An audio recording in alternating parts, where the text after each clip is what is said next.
Salut à tous, ici la vidéo avec les spoilers de Gardiens de la Galaxie Volume 2. Si vous n'avez pas vu ma vidéo sans spoiler, je vous conseille fortement d'aller la voir car elle est complémentaire à ce que je vais raconter ici. Donc allez la voir.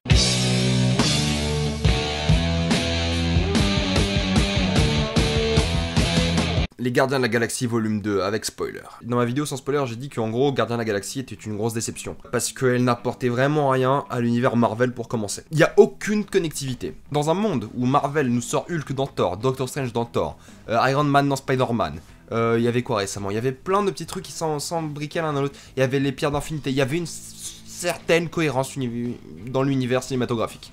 Il y avait un certain élément qui rapprochait l'univers. Là, il parle de Thanos 2-3 fois et ça s'arrête là. Mais Thanos, c'est bon quoi. Arrêtez, Thanos, ça fait longtemps, il est plus impressionnant. Dans Gardien de la Galaxie 1, on l'a vu, c'était pas intéressant, il était nul à chier. Là, si vous voulez faire du Thanos, c'est pas comme ça que ça va marcher. Pour l'instant, il est pas convaincant. Et il y a rien qui connectait vraiment cet univers à l'univers Marvel. Ils essayent, mais non, il y a rien qui le connectait ni à l'univers, ni au personnage, ni à rien du tout. Et ça, c'était vraiment décevant. Et en plus, je vois pas ce que ça a changé. Je sais pas ce que le film a changé. Yondu est mort, c'est la seule fatalité. Les Ravageurs sont de retour.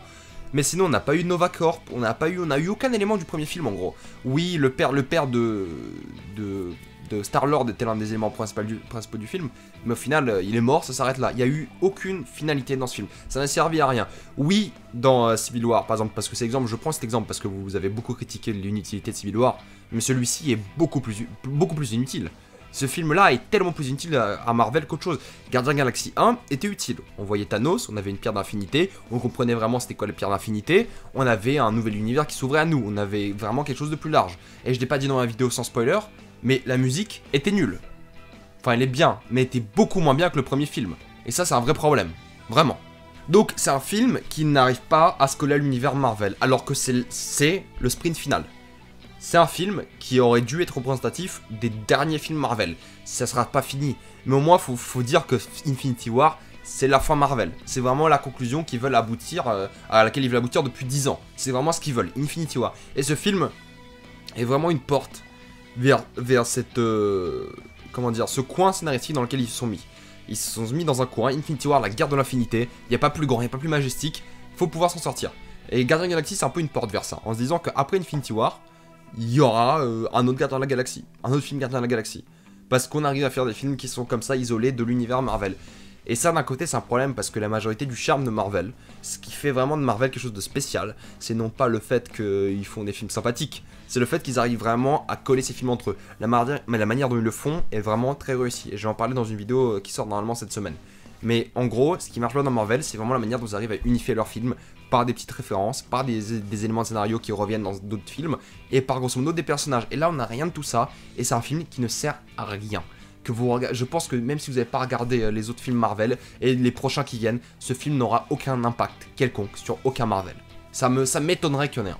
Vraiment, vu comment ils l'ont géré ce film, ça m'étonnerait. Le pire, c'est que le film commençait vraiment bien. Il était vraiment genre avec ce monstre et Baby Groot qui danse, et c'était vraiment bien filmé, c'était vraiment très drôle. Ça jouait beaucoup avec l'effet de profondeur et le Baby Groot qui dansait, qui s'amusait. C'était une excellente introduction, vraiment, c'était vraiment un taf formidable là-dessus. Et puis après, on se dit, waouh, il y a le père de Star-Lord, il va se passer des trucs, ils vont trouver un ennemi commun, ils vont trouver quelque chose à faire, ils vont se battre, oh oui, il y a les Ravageurs qui arrivent sur Groot, il va se passer des trucs. Et il se passe rien. Il se passe rien, il se passe des trucs, d'accord, oui, il tue les Ravageurs, oui, ils deviennent amis avec Yondu, oui, il apprend à vivre avec son père, oui, enfin oui, mais c'est pas, il y a rien qui se passe au final. Parce que dans un film, il faut qu'il y ait un objectif, il faut qu'il y ait une finalité au fait, il faut se dire, ça c'est le but du film, ça c'est l'enjeu. Si on fait pas ça, c'est la fin du monde, si on fait pas ça, ça vient très tard dans le film, ça vient quand Star-Lord et tout le monde découvrent que, comment il s'appelle, le père, Kurt Russell veut tuer tous ses enfants. C'est là que ça commence. C'est là que le film commence. C'est ça le vrai élément déclencheur du film. Voilà, au bout d'1h30. Le moment où je me suis rendu compte que le film est devenu ridicule, parce que c'est vraiment une comédie avant tout, et c'est une comédie qui est vraiment ridicule. Il y a plein d'éléments, il y a plein de moments comme ça qui sont vraiment ratés. Par exemple, quand Rocket joue avec les trucs de gravité, il fait sauter les gens d'un côté des arbres, au-dessus des arbres, droite à gauche, en haut, en bas. C'était vraiment pas drôle. C'était un plan qui était facile à utiliser, qui était pas intéressant et qui était vraiment nul de ce point de vue-là. On a vraiment un vrai parallèle entre des plans intelligents et des plans comme ça qui sont faits pour un effet comique et ça marche pas tout le temps. Fast and Furious 8 le faisait mieux, ces effets comiques de taille et d'échelle et tout. Mais le moment où je me suis dit que on a vraiment changé de ton dans ce Marvel, c'est quand Star-Lord jette la boule qu'il a créée avec sa magie Et le Kurt Russell la rattrape. Et là, il y avait la musique, et je pensais que ça allait partir en chanson. Je me suis dit, putain, c'est la belle la bête, les gens. Ils vont commencer à chanter. C'est pas possible. Et c'était vraiment l'effet attendu, vraiment cet effet idyllique, bonheur, tout ça. Mais c'est tellement parti loin, dans les délires les plus débiles, que c'est devenu ridicule. Il y a ce moment, pareil, il lui demande est-ce que t'as un pénis. Il fait oui, c'est marrant, tu vois, sur le coup. Enfin, ce qui est marrant, c'est pas le fait de poser ça, c'est vraiment la réponse de Kurt Russell qui est marrante. Et ça marche bien. Mais tous les moments comiques qui marchent bien, c'est grâce à Drax. Groot était pas si drôle que ça. Pour le coup, Groot, le seul moment où j'ai rigolé quand il y avait Groot, c'est quand il commence à vomir après les différents sauts interdimensionnels, planétaires ou je sais pas quoi. Et c'était l'un des moments drôles quand il joue vraiment sur des trucs inattendus. Quand il joue sur le fait que Yondu et Rocket étaient complètement déformés. C'est un truc qu'on voit sur Movie Maker, quoi. C'est hilarant, c'est vraiment très drôle. On n'a pas l'habitude de voir ça. Mais par contre, tous les plans, j'ai l'exemple des armes, il y en a plein qui m'ont. Là, j'ai rien, mais il y a plein de plans qui étaient pas intéressants parce que ils étaient beaucoup trop faciles, des blagues beaucoup trop prévisibles. Et l'humour, ça se crée sur le décalage. Si vous la blague, vous la voyez à des kilomètres, ça sera pas drôle. Ça marche comme ça. Mais Drax était vraiment l'élément qui... Genre, sans Drax, en fait, ce film aurait été beaucoup plus nul. Ce film aurait vraiment été à chier sans Drax. Parce que Drax, tous les moments, quand Mantis se prend le rocher, il lui fait attention après qu'elle se l'ait prise. J'étais plié, il y a un vrai décalage. Et Drax permet ce vrai décalage. Déjà qui était drôle dans le 1, mais là il vole complètement le film. Et c'est vraiment l'un des meilleurs éléments et l'un des meilleurs comic relief de l'univers Marvel. Il est vraiment hilarant d'un bout à l'autre.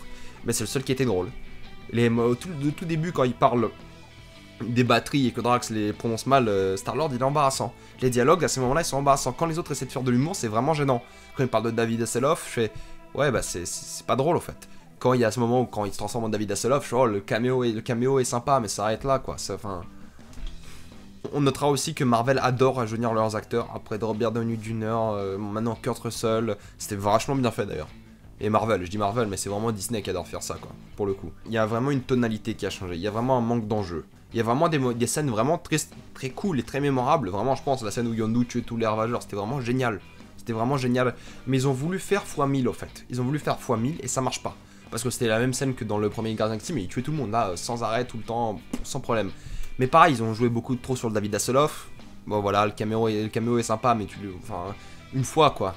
Pareil, une fois, maximum. Ils ont vraiment rien fait sur la pseudo-romance qui n'est vraiment pas là entre Peter Quill et Gamora. Il n'y a rien qui s'est passé.